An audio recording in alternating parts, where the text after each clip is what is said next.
ଯେତେବେଳେ ମହିଳାଟି ତାର ସାଙ୍ଗକୁ ନେଇକି ଘରକୁ ଆସିଲା ସେଇ ସମୟ ସେ ମହିଳାଟିର ସ୍ୱାମୀ ଶୋଇବାର ଅଭିନୟ କଲା। ସେଇ ସମୟ ସେ ଟେବୁଲ ଉପରେ ଟଙ୍କା ଆଉ ମୋବାଇଲ ଗୁଡ଼ାକୁ ରଖିଦେଇଥିଲା ଆଉ ତା ସ୍ତ୍ରୀ କହିଲା ତୁ ଯାଇକି ସେଟା ବସିଥା ମୁଁ ତୋ ପାଇଁ କିଛି ନେଇକି ଆସୁଛି। ସେଇ ସମୟ ସେ ଝିଅଟି ଆସିକି ସେ ସୋଫା ଉପରେ ବସିବାକୁ ଲାଗିଲା ଆଉ ସେ ଦେଖିଲା କି ବହୁତ ଗୁଡ଼ା ଟଙ୍କା ଆଉ ମୋବାଇଲ ଥିଲା। ସେଇ ସମୟ ସେ ଝିଅଟି ଚୋରି କରିବାକୁ ଭାବିଲା ତା ପର୍ସଟି ଖୋଲିବାକୁ ଲାଗିଲା। ସେଇ ସମୟ ସେଗୁଡ଼ାକ ଚୋରି କରି ନେଉଥିଲା। ସାଙ୍ଗମାନେ ସାଇଡ୍ ରଖି ତା ସାଙ୍ଗର ସ୍ୱାମୀ ସବୁ କିଛି ଦେଖୁଥିଲା କିନ୍ତୁ ସେ କିଛି କହୁନଥିଲା। ତାପରେ ସେ ଝିଅଟି ସେଗୁଡ଼ାକ ଚୋରି କରୁଥିଲା।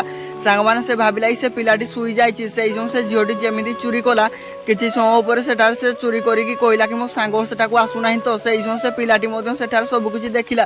ସେଇ ସମୟ ସେ ପିଲାଟି ଦେଖିଲା କି ସେ ଝିଅଟି ତା ବୟଫ୍ରେଣ୍ଡ ପାଖକୁ କଲ୍ ଲଗେଇଲା ଆଉ ସେ କହିଲା କି ତମେ ଜଲ୍ଦି ବାହାରକୁ ଆସ ମୁଁ ଚୋରି କରି ନେଇ ଯାଇଛି। ସେଇ ସମୟ ସେ କହିଲା କି ଜଲ୍ଦି ମାର୍କେଟରେ ଆସିକି ମୋତେ ଦେଖା କର ଆମେ ଦୁଇ ଜଣ ଯାକ ସେଠାରୁ ପଳେଇ ଯିବା।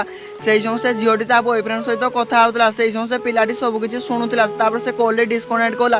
ସେଇ ଯାଉ ତା ସାଙ୍ଗ ପାଣି ଗ୍ଲାସଟି ନେଇକି ଆସିଗଲା ଆଉ ସେ କହିଲା କି ଥ୍ୟାଙ୍କ ୟୁ। ସେଇ ସମୟ ସେ କହିଲା କି ହଉ ତେବେ ମୁଁ ଏବେ ଆସୁଛି। ତାପରେ ସେ ଝିଅଟି କହିଲା କି ଆରେ ତୁ କେତେ ଦିନ ପରେ ମୋ ଘରକୁ ଆସିଛୁ କିଛି ଖାଇ ଦେଇକି ଯିବୁ। ସେଇ ସମୟ ସେ କହିଲା କି ନା ମୁଁ ଆଉ କେବେ ଆସିଲେ ଖାଇ ଦେଇକି ତୋ ଘରୁ ଯିବି। ସେଇ ସମୟ ସେ କହିଲା କି ମୋର ଅର୍ଜେଣ୍ଟ କାମ ଅଛି। ସେଇ ସମୟ ସେ କହିଲା କି ତୁ ଯଦି ବାଧ୍ୟ କହୁଛୁ ତାହେଲେ ଯା। ସେଇ ସମୟ ସେ ଝିଅଟି କହିଲା କି ହଉ ଠିକ୍ ଅଛି ମୋ ସ୍ୱାମୀଙ୍କ ସହିତ ଟିକେ କଥା ହେଇଯା। ସେଇ ସମୟ ସେ ଝିଅଟି କହିଲା କି ସିଏ ତ ଏବେ ଶୋଇଯାଇଛନ୍ତି ସାଙ୍ଗମାନେ ତା ସହିତ ଆଗକୁ ସେମାନେ କରିବେ କ'ଣ। ଭିଡ଼ିଓଟି ଦେଖିବାକୁ ତମେ ସତରେ ବିରାଟ କୋହଲିକୁ ଭଲ ପାଉଥିବ ଭିଡ଼ିଓକୁ ଲାଇକ୍ କରିବ। MS ଧୋନିକୁ ଭଲ ପାଉଥିଲେ ଚ୍ୟାନେଲକୁ ସବସ୍କ୍ରାଇବ୍ କରିବ। କମେଣ୍ଟ ବକ୍ସରେ ଏଇ ମୁଦି ଲେଖିକରି ନିଶ୍ଚୟ ଲେଖିବ। ସାଙ୍ଗମାନେ ଶେଷ ସେ ଝିଅଟି ଯେମିତି ଯିବା ପାଇଁ ବାହାରିଲା ସେ ସମୟ ତା ସାଙ୍ଗଟି ଅଟକାଇ ନେଲା ଆଉ ସେଇ ସମୟ ସେ କହିଲା ତୁ ଚୋରି କାହିଁକି କଲୁ ଆମ ଘରୁ। ତାପରେ ସେ କହିଲା କି ତୁ ଏମିତି ତଳକୁ ଖସିଯିବୁ ମୁଁ ଜାଣିନଥିଲି। ଶେଷ ସେ ଝିଅଟି